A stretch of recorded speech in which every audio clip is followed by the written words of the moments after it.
¿Y si todo lo que sabes sobre tu vida fuera una mentira?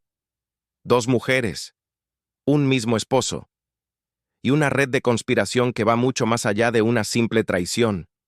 Si te gustan las historias intensas, reales y llenas de giros inesperados, suscríbete al canal. Eso es lo que nos motiva a seguir contando lo que nadie más se atreve a narrar. Sofía despertó con la sensación de que algo no estaba bien. El lado de la cama donde dormía Martín, su esposo, estaba frío. Miró el reloj. Eran casi las 8 de la mañana. Él solía salir a correr, sí, pero siempre volvía a tiempo, para desayunar juntos antes de ir a la oficina. Se levantó, se duchó y preparó el desayuno, revisando su celular entre cada paso. No había mensajes ni llamadas perdidas. Intentó llamarlo. El teléfono sonó hasta que la operadora respondió con esa voz mecánica que anuncia que el número no está disponible. Trató de tranquilizarse. Tal vez había una emergencia en el trabajo. Tal vez se le había acabado la batería. Pero conforme pasaban los minutos, la ansiedad comenzó a instalarse en su pecho, como un animal que no sabía dónde acomodarse. Aquello no era normal. Decidió ir hasta la empresa donde Martín trabajaba como arquitecto. El edificio quedaba en el centro, a unas pocas estaciones del departamento. Al llegar, fue recibida por la recepcionista, quien la conocía de otras visitas, pero se mostró confundida cuando Sofía preguntó por su esposo. ¿Martín? Pero él ya no trabaja aquí. Renunció hace como 3 semanas, dijo con naturalidad. La sangre se le heló. ¿Cómo que renunció? ¿Y por qué? No sabría decirle. Dijo que iba a empezar una nueva etapa, en otro país, creo. Todos pensábamos que usted lo sabía. Sofía salió del lugar tambaleando, incapaz de procesar lo que acababa de escuchar. De regreso en casa, abrió el computador, revisó cuentas bancarias, correos electrónicos, archivos. Martín había borrado casi todo. Su rastro digital era mínimo, como si se hubiese preparado para desaparecer. Durante los días siguientes, investigó quién era la mujer de la fotografía. Con la ayuda de una amiga que trabajaba en una oficina de registros civiles, obtuvo un nombre: Adriana Suárez. Vivía en Palermo, trabajaba como fotógrafa freelance, y en redes sociales compartía imágenes cotidianas con su hija y menciones a su esposo Martín, actualmente de viaje por trabajo. Sofía no sabía si gritar o llorar. Decidió acercarse con cuidado, sin revelar aún su verdadera identidad. Fingió ser una periodista interesada en la obra artística de Adriana. Acordaron un encuentro en una cafetería bohemia. Al verla llegar, con su expresión dulce y desprevenida, algo se rompió en Sofía. Mientras Adriana hablaba de su hija, de su vida, de su esposo ausente, Sofía comprendía que ambas vivían la misma historia, pero en mundos separados. Mundos que Martín había construido y mantenido con maestría durante años. Durante los días siguientes, investigó quién era la mujer de la fotografía. Con la ayuda de una amiga que trabajaba en una oficina de registros civiles, obtuvo un nombre: Adriana Suárez. Vivía en Palermo, trabajaba como fotógrafa freelance, y en redes sociales compartía imágenes cotidianas con su hija y menciones a su esposo Martín, actualmente de viaje por trabajo. Sofía no sabía si gritar o llorar. Decidió acercarse con cuidado, sin revelar aún su verdadera identidad. Fingió ser una periodista interesada en la obra artística de Adriana. Acordaron un encuentro en una cafetería bohemia. Al verla llegar, con su expresión dulce y desprevenida, algo se rompió en Sofía. Mientras Adriana hablaba de su hija, de su vida, de su esposo ausente, Sofía comprendía que ambas vivían la misma historia, pero en mundos separados. Mundos que Martín había construido y mantenido con maestría durante años. Regresó a casa y volvió a abrir la caja de seguridad. Esta vez, examinó cada documento con detalle, como si pudiera arrancarle secretos al papel. Encontró nombres de empresas desconocidas, pasaportes falsos, transferencias en bancos de países que jamás habían visitado juntos. Una de las carpetas llevaba el logo de una firma de arquitectura, pero no era la de Martín. Aparecía su nombre vinculado a una empresa llamada Terralux Holdings, con sede en Panamá, que no figuraba en ningún registro oficial. Había planos de edificios nunca construidos, facturas de materiales inexistentes, movimientos de dinero en cuentas de paraísos fiscales. Era demasiado complejo, demasiado elaborado para ser solo una estrategia para mantener dos familias. Sofía comprendió que estaba frente a algo mucho más turbio. Martín no era simplemente un esposo doble, era parte de una red mucho más oscura. Durante los días siguientes, Sofía no dejó de observar a Adriana. La seguía desde lejos, cuando llevaba a su hija al colegio, cuando salía a trabajar, cuando regresaba a casa con bolsas del supermercado. Quería ver si Martín volvía a aparecer. Pero nada. Hasta que una noche, desde su auto estacionado frente al edificio, vio a Adriana salir de forma precipitada, casi corriendo, con expresión nerviosa. Sofía la siguió en silencio, tomando distancia. La mujer tomó un taxi que la condujo hasta una pensión en el barrio sur. Esperó unos minutos antes de bajar del coche y acercarse al lugar, donde inventó una excusa para acceder al piso superior. Desde una puerta entreabierta, lo vio. Martín, vivo, con barba crecida, ropa informal, el mismo gesto encantador. Abrazaba a Adriana. Le decía que todo estaba bien, que pronto podrían irse juntos. Sofía contuvo el grito. Él seguía mintiendo, a ambas, jugando con sus emociones como un titiritero sin alma. Volvió a su departamento con las manos temblando. Ya no había lugar para las dudas. Martín era un farsante profesional, pero también un peligro. Adriana merecía saber la verdad. La mañana siguiente, Sofía volvió al edificio donde vivía la fotógrafa. Esta vez, sin máscaras. Tocó la puerta. Adriana abrió sorprendida.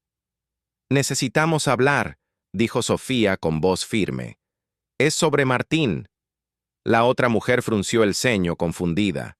Pero algo en los ojos de Sofía, una mezcla de dolor y determinación, le hizo dar un paso atrás y dejarla entrar. Se sentaron en la sala, frente a frente, como dos espejos rotos que al fin se reconocían. Sofía sacó las fotos, los documentos, las pruebas. Adriana las miró con incredulidad, con horror. Y luego, sin decir nada, comenzó a llorar. Lágrimas, de rabia, de humillación, de pérdida. Las dos habían sido utilizadas. Las dos habían sido manipuladas.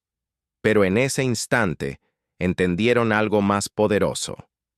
Juntas, podrían descubrir toda la verdad. El silencio entre Sofía y Adriana se extendió durante largos minutos, roto solo por los sollozos contenidos de esta última. A medida que pasaba las páginas con fotos y documentos, su rostro se transformaba. Pasó de la incredulidad a la furia, luego a una quietud que solo puede nacer del dolor profundo. Sofía la observaba sin decir nada. Ya no eran desconocidas. No eran enemigas. Eran dos víctimas de una misma mentira. Dos mujeres que compartían una herida idéntica. Adriana se levantó lentamente y fue hasta su habitación. Volvió con una caja metálica.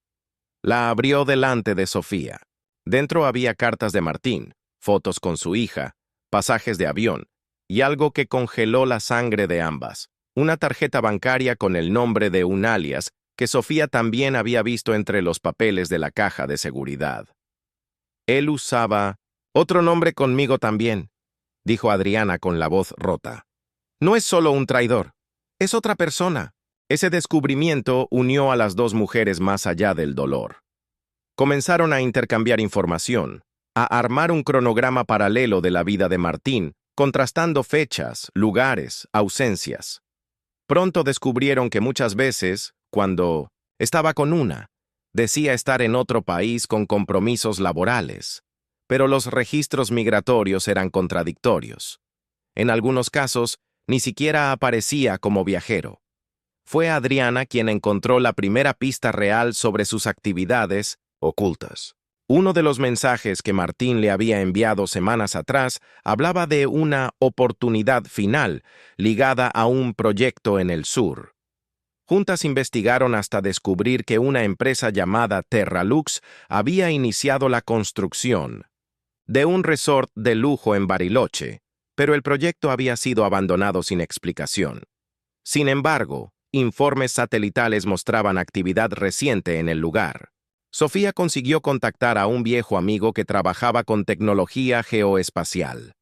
Con su ayuda, obtuvieron imágenes térmicas que confirmaban presencia humana en la zona, generadores eléctricos activos, movimiento de vehículos, depósitos en funcionamiento. ¿Qué hacía Martín allí? ¿Se escondía? ¿Trabajaba aún para esa organización? ¿O era un eslabón más de algo más grande? Decidieron viajar. Reservaron pasajes, crearon una coartada, llevaron cámaras, grabadoras, micrófonos. Al llegar a Bariloche, alquilaron un auto y se dirigieron a la zona del resort. Era un lugar aislado, rodeado de bosque. Lo que encontraron fue perturbador. Las estructuras a medio construir estaban vigiladas por hombres armados.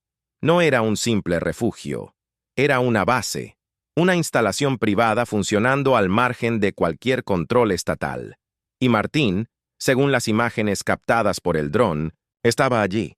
Caminaba por los corredores como si fuera el dueño del lugar. Esa noche, refugiadas en una cabaña alquilada, las dos mujeres comprendieron que estaban metidas en algo mucho más grande de lo que podían manejar solas. Lo que comenzó como una traición amorosa, ahora era una conspiración de dimensiones desconocidas. Decidieron que necesitaban ayuda externa. Sofía contactó a un periodista de investigación llamado Esteban, a quien había conocido en un seminario internacional sobre corrupción financiera. Le enviaron parte de la documentación con nombres y movimientos bancarios. Esteban respondió en pocas horas. Esto no es solo una estafa, es una red. Lo que ustedes descubrieron puede tener consecuencias a nivel internacional, pero deben tener cuidado. Gente como esta no duda en matar para protegerse. Las palabras les cayeron como una losa. Ya no era cuestión de justicia, era sobrevivir y descubrir, cueste lo que cueste, la verdad detrás del hombre que una vez amaron y que ahora era su enemigo. Sofía y Adriana decidieron permanecer unos días más en Bariloche, escondidas, vigilando el complejo desde la distancia. Sabían que un paso en falso podía costarles la vida. Cada noche analizaban las imágenes del dron, anotaban los movimientos de los guardias, las entradas de vehículos, los horarios. Martín aparecía con frecuencia, hablando con otros hombres, revisando planos, dando órdenes. No era un fugitivo, era una pieza activa.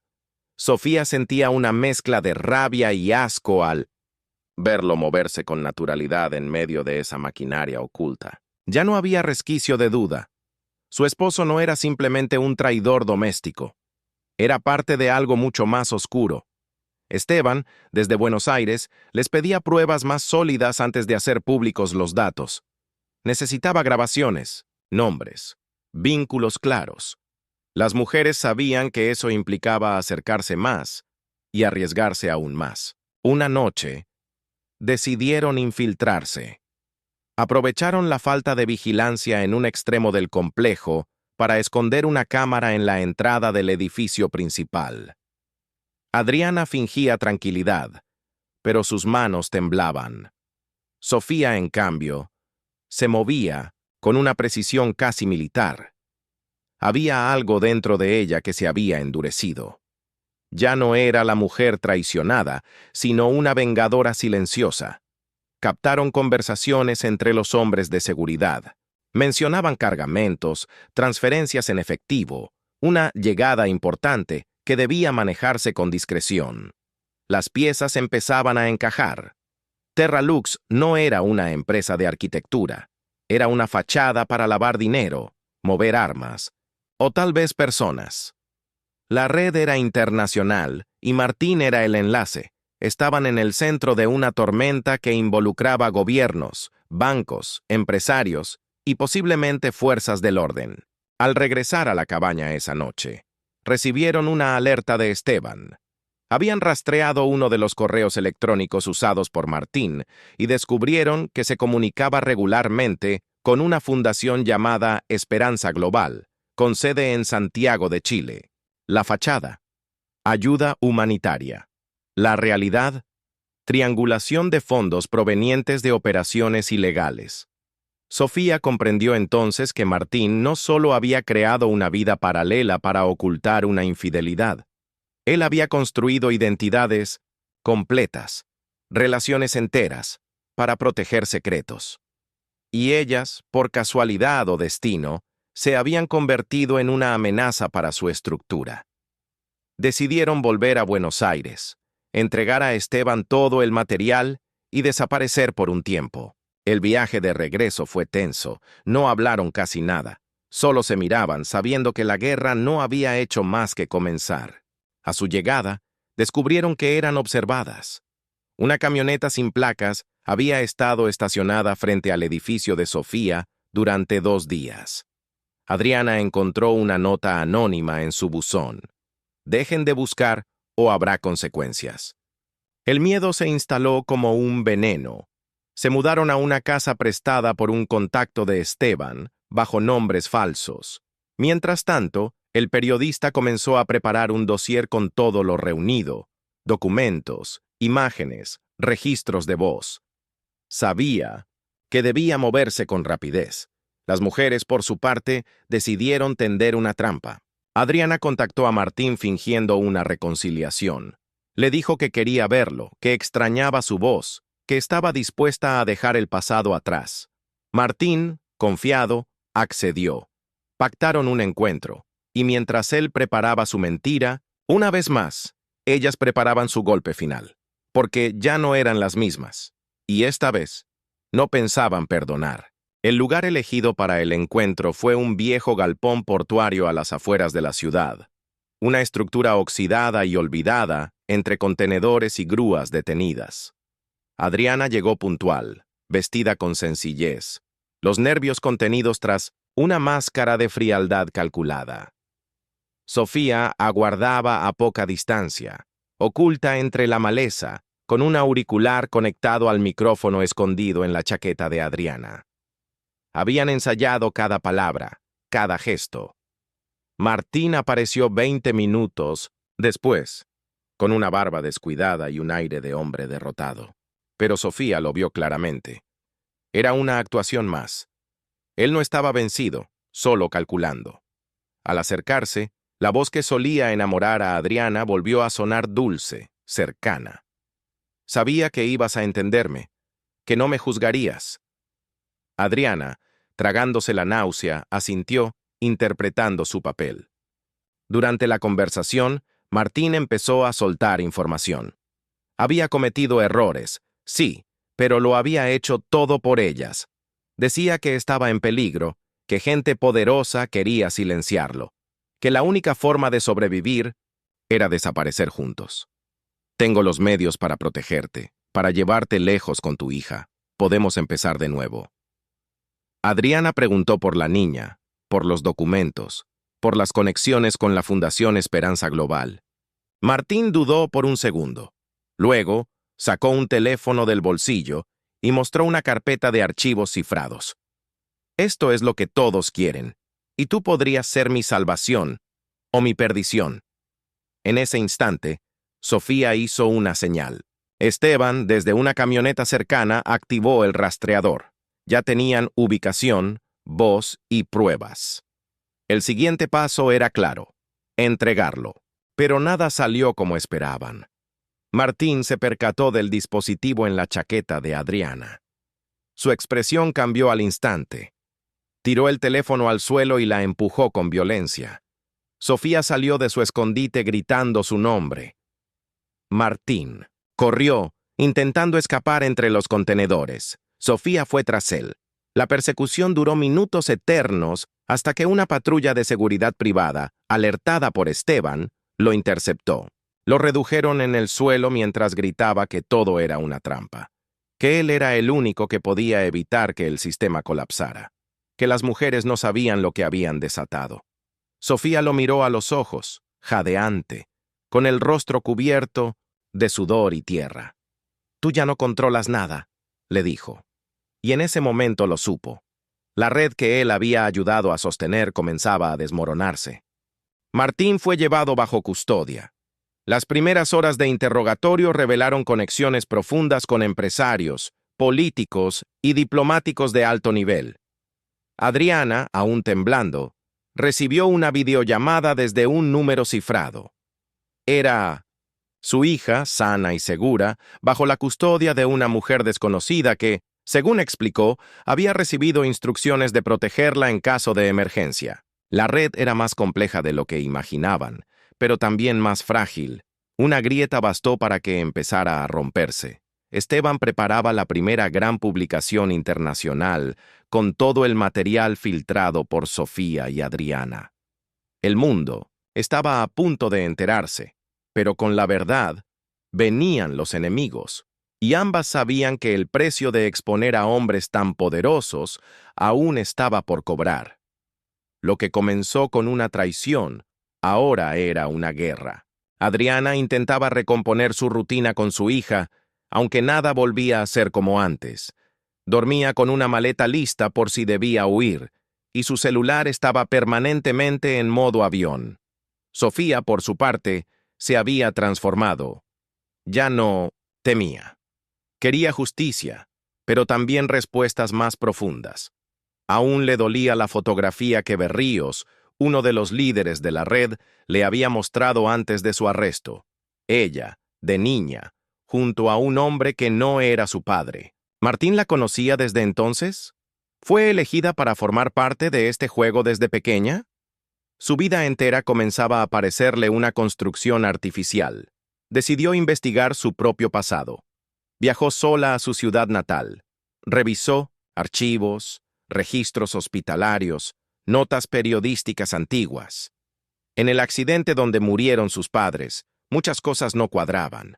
Había documentos perdidos, versiones contradictorias. El fuego que la consumía ya no era por venganza, era por verdad. En Mendoza, encontró a la doctora Eugenia Larraín, una psicóloga forense que había trabajado con niños huérfanos en los años 90. Al verla, la mujer pareció reconocerla de inmediato. «Te pareces mucho a la niña que traté, aunque te has endurecido», dijo con voz grave. La doctora reveló que, tras el accidente de sus padres, dos hombres intentaron llevársela alegando ser sus tutores legales. Larraín sospechó que algo estaba mal y bloqueó el traslado, pero fue retirada del caso poco después. Sofía era, desde entonces, una niña marcada. Su adopción, sus estudios, incluso su acceso a ciertas redes profesionales, parecían haber sido moldeadas por manos invisibles. «Te construyeron para algo, pero te saliste del guión», concluyó la doctora. Aquello la sacudió como un terremoto interno. ¿Quién había decidido su destino? ¿Y por qué? De vuelta en Buenos Aires, Sofía compartió sus hallazgos con Adriana y Esteban. La historia ya no se trataba de una red de corrupción. Era una maquinaria de control. Esteban confirmó que Esperanza Global, la fundación vinculada a Terralux, operaba desde hacía más de 30 años, financiando programas de impacto social que en realidad servían para infiltrar personas dentro de instituciones clave. Martín no había actuado solo. Él también había sido reclutado, tal vez desde joven, tal vez como ella. La diferencia era que él eligió mantenerse dentro. Ella, en cambio, rompió el molde. «Lo que hicimos no fue solo exponer criminales», dijo Esteban. «Derribamos un experimento social, un modelo de manipulación que funcionó por décadas». Pero no todo había terminado. Aún quedaban nombres por revelar, y entre ellos, uno brillaba con especial peligro: Carlos Berríos, el hombre que asistió a la boda de Sofía, y que probablemente la conocía antes de que ella supiera hablar. El nombre de Carlos Berríos se convirtió en el eje de todas las investigaciones. Era una figura pública, diplomático reconocido, condecorado por múltiples organismos internacionales. Nadie imaginaba que estuviera involucrado en una red clandestina de manipulación y corrupción. Pero los documentos filtrados por Martín, cruzados con archivos bancarios y grabaciones encubiertas, lo vinculaban directamente con Terralux y Esperanza Global. Era más que un rostro visible. Era un arquitecto del sistema. Sofía lo recordaba perfectamente. Estuvo en su boda. Le habló con afecto, le entregó una caja de regalo con una nota que ahora, con el tiempo, sonaba como una advertencia. El poder siempre se reconoce en el silencio. Esa frase la persiguió desde entonces. Decidió confrontarlo. No legalmente. Aún no había pruebas públicas suficientes, sino cara a cara. Quería respuestas. Quería entender por qué su vida había sido diseñada como un experimento. Logró contactarlo a través de un evento cultural abierto al público. Se presentó como una periodista freelance interesada en su trayectoria diplomática. Berríos aceptó reunirse con ella en un café elegante del centro. Cuando Sofía apareció, él la reconoció de inmediato, pero no se mostró sorprendido. «Te ves más fuerte que la última vez», dijo con voz tranquila. Ella no fingió. Sacó una foto de su infancia y la colocó sobre la mesa. ¿Quién era ese hombre? ¿Por qué tengo memorias de lugares que no reconozco? ¿Qué sabes de mí que yo no sepa? Berríos la observó por un largo instante. Luego, sonrió. Tú eres la prueba de que el libre albedrío existe. No se suponía que llegaras hasta aquí. Aquellas palabras fueron un golpe en el estómago. Berríos le confirmó que ella fue seleccionada desde niña para ser parte de un grupo de infiltración, de élite. Teníamos planes para ti, pero decidiste romperlos. Logró contactarlo a través de un evento cultural abierto al público. Se presentó como una periodista freelance interesada en su trayectoria diplomática. Berríos aceptó reunirse con ella en un café elegante del centro. Cuando Sofía apareció, él la reconoció de inmediato, pero no se mostró sorprendido. «Te ves más fuerte que la última vez», dijo con voz tranquila. Ella no fingió. Sacó una foto de su infancia y la colocó sobre la mesa. ¿Quién era ese hombre? ¿Por qué tengo memorias de lugares que no reconozco? ¿Qué sabes de mí que yo no sepa? Berríos la observó por un largo instante. Luego, sonrió. Tú eres la prueba de que el libre albedrío existe. No se suponía que llegaras hasta aquí. Aquellas palabras fueron un golpe en el estómago. Berríos le confirmó que ella fue seleccionada desde niña para ser parte de un grupo de infiltración, de élite. Teníamos planes para ti, pero decidiste romperlos. Antes del gran lanzamiento, Sofía fue citada a una reunión privada en una casa de campo fuera de Buenos Aires. No fue una invitación. Fue una orden velada, firmada con el símbolo de la fundación. Sabía que podía ser una trampa, pero también una oportunidad de obtener más información. Fue armada con un micrófono, un transmisor oculto y con Mateo, el ex investigador privado, vigilando desde lejos. Al llegar, se encontró con Berríos nuevamente. Esta vez, él no sonreía. «Si cruzas esta línea, nada podrá protegerte», dijo. «Yo ya crucé esa línea hace mucho», respondió Sofía. La conversación duró poco. Berríos le ofreció una salida, desaparecer, una nueva identidad, una vida sin preguntas. Sofía se levantó y lo miró a los ojos, con una calma que lo incomodó. «Ustedes me entrenaron para obedecer. Se equivocaron. Me entrenaron para luchar». Al salir, su señal activó. Todo había sido transmitido en vivo a un equipo de periodistas, listos para apretar el botón. La verdad estaba por estallar. La publicación fue devastadora. En cuestión de horas, medios de comunicación de todo el mundo replicaban la investigación. Red internacional de manipulación y corrupción expuesta por dos mujeres víctimas de una doble vida. Carlos Berríos, diplomático estrella, vinculado a operaciones ilegales de reclutamiento social. Fundación Esperanza Global, el rostro amable de una maquinaria criminal. Las pruebas eran irrefutables. Grabaciones, documentos, testimonios, fotografías, movimientos bancarios y, sobre todo, el audio completo de la conversación entre Sofía y Berríos. Mientras el mundo ardía, los gobiernos afectados se vieron obligados a actuar. Algunos intentaron silenciar el escándalo con comunicados ambiguos, otros lanzaron investigaciones internas. Sofía se convirtió en símbolo de valentía. Adriana, desde su refugio, lloró frente a la pantalla al ver la imagen de su amiga enfrentando a los gigantes del poder sin bajar la mirada. Pero ambas sabían que lo peor aún estaba por venir. La reacción del sistema fue inmediata. Se cerraron cuentas, se destruyeron registros, testigos clave desaparecieron. Uno de los colaboradores de Esteban fue hallado muerto en circunstancias extrañas en Lima. Otro fue secuestrado brevemente en Sao Paulo y liberado con amenazas explícitas. Sofía tuvo que cambiar de ubicación nuevamente, esta vez bajo una red de protección gestionada por una ONG internacional. Mateo, su único contacto directo, le informó que varios grupos estaban buscando eliminarla, pero también que había quienes querían apoyarla. Jueces honestos, fiscales silenciosos, diplomáticos disidentes. La verdad se había sembrado como una chispa en un bosque seco, y aunque intentaran apagarla, el fuego ya se expandía. El dossier fue compartido con organismos internacionales de derechos humanos y con cortes de justicia supranacionales. El caso se había transformado en un símbolo global de resistencia contra o poder corrupto infiltrado. Adriana, por su parte, reconstruía su vida en un país del norte de Europa, bajo una nueva identidad. Su hija comenzaba a sonreír de nuevo, a dormir sin pesadillas, pero Adriana no podía dejar atrás el pasado. Sentía que aún quedaban piezas sin encajar.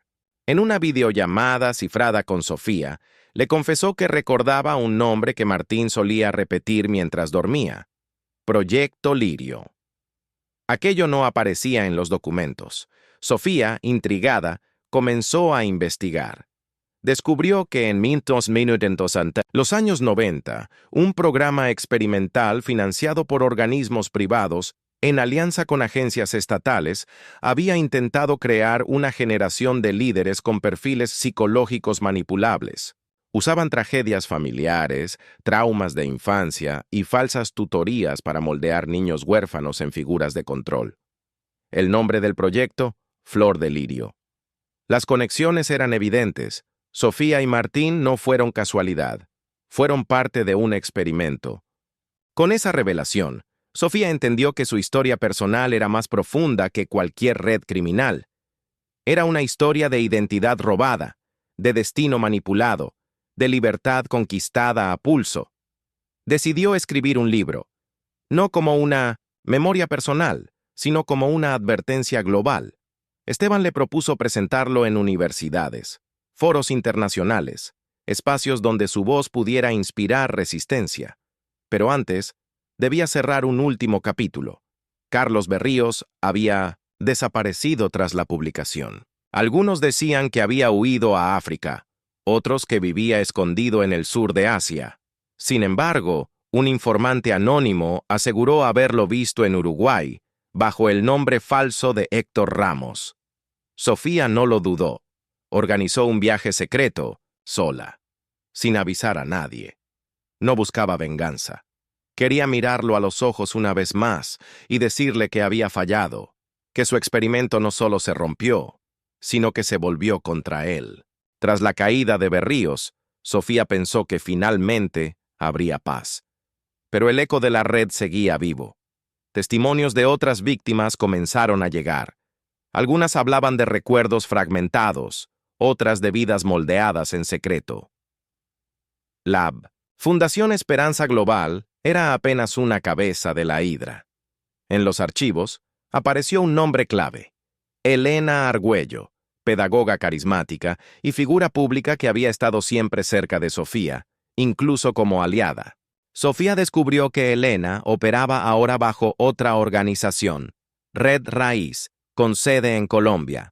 Viajó a Bogotá, se infiltró en la fundación y comprobó que el modelo de manipulación seguía activo, ahora con niños. Reunió pruebas, denunció, y una nueva ola de escándalos sacudió gobiernos y ONGs. Elena desapareció. Sofía, en vez de perseguirla, fundó Voces Libres, una red de sobrevivientes que luchan por exponer sistemas de abuso disfrazados de ayuda. La batalla apenas comenzaba. En paralelo visitó a Martín en prisión. Él confesó haberla amado, pero también haber sido usado. Le reveló que su expediente fue firmado por Berríos y por una mujer cercana. Sofía comprendió que aún quedaban traidores ocultos. El enemigo podía estar incluso entre sus propios aliados. Salió del penal con el corazón cargado, pero con claridad. Su historia no terminaba ahí. Hoy, Sofía es símbolo de resistencia. Su libro Doble Vida se convirtió en un manifiesto. Adriana, desde Europa, prepara un documental.